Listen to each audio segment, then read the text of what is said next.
नमस्कार. महाराष्ट्रातील विविध क्षेत्रातील बातम्या झटपट आपल्या मोबाईलवर पाहण्यासाठी लगेचच सबस्क्राईब करा राष्ट्रशक्ती लाईव्ह न्यूज आणि सोबत बेल आयकॉन प्रेस करायला विसरू नका. नगरपालिकेच्या निवडणुका झाल्या, त्याचा निकाल लागला. शरद पवार साहेबांसोबत आपण एकेकाळी संपूर्ण सोलापूर जिल्हा राष्ट्रवादीमय केला होता. आज पुन्हा आपण राष्ट्रवादीत आहात, मात्र आज परिस्थिती वेगळी दिसते.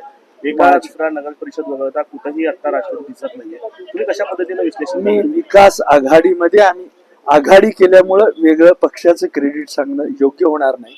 परंतु मंगळवेढ्याची नगरपालिका जशी मी प्रचार करून पुलोद आणलेलं होतं तशाच पद्धतीनं प्रचार केल्यानंतर आज मंगळवेढ्याची नगरपालिका विकास आघाडी, तीर्थक्षेत्र विकास आघाडी या नावाखाली स्थापन करून त्या ठिकाणी मंगळवेढा, पंढरपूर या ठिकाणी न्याय मिळाले आहे. आपलं वैयक्तिक कर्तृत्व आहे, त्याला कोणी नाकारू शकत नाही.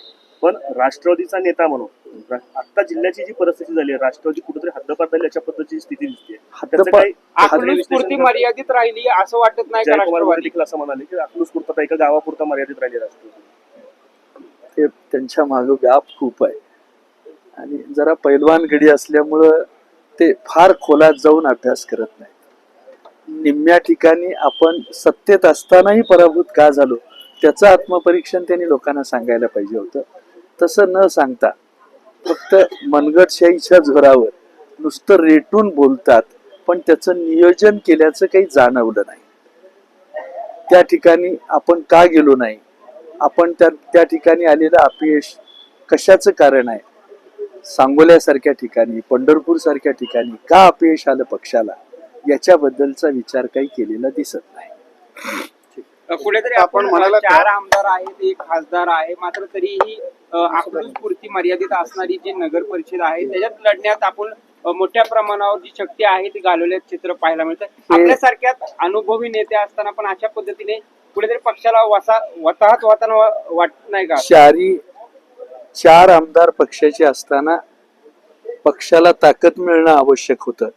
पण हा प्रश्न आपण त्या 4 आमदारांना विचारला असता तर आपल्याला अधिक समर्पक उत्तर मिळालं असतं. पण माझ्याकडे अधिकार नसताना त्याच्यावर अधिकारवाणीनं मी बोलणं हे अतिक्रमण, आमदारांच्यावर अतिक्रमण होईल. ही 4 आमदार, राजू खरे सारखा एक सात्विक आमदार त्या पक्षात असताना त्यांना ही प्रश्न विचारा, ते समर्पकपणानं आपल्याला उत्तर देतील. आता आपण म्हणालात मंगळवेढा आणि पंढरपूरला आघाडी सत्ता आली आहे, तर पालकमंत्री काल असं म्हणत होते की आघाड्या आमच्या सोबत येतील, आम्ही सोबत घेऊ. नाही, ते मायाळू आहेत, ते जाऊन बोलून चर्चा करून त्यामध्ये त्यांचा हातखंड आहे, त्यांचा अभ्यास दांडगा आहे. माणसं आपलीशी करण्यामध्ये कागदाला कागद जोडणं, माणसाला माणूस जोडणं, विकास कामानं माणसं आपल्या बरोबर घेणं, या गोष्टी ते करतील. ते अपघातानं पालकमंत्री झालेले नाहीत, मोठ्या कष्टानं पालकमंत्री झालेले आहेत.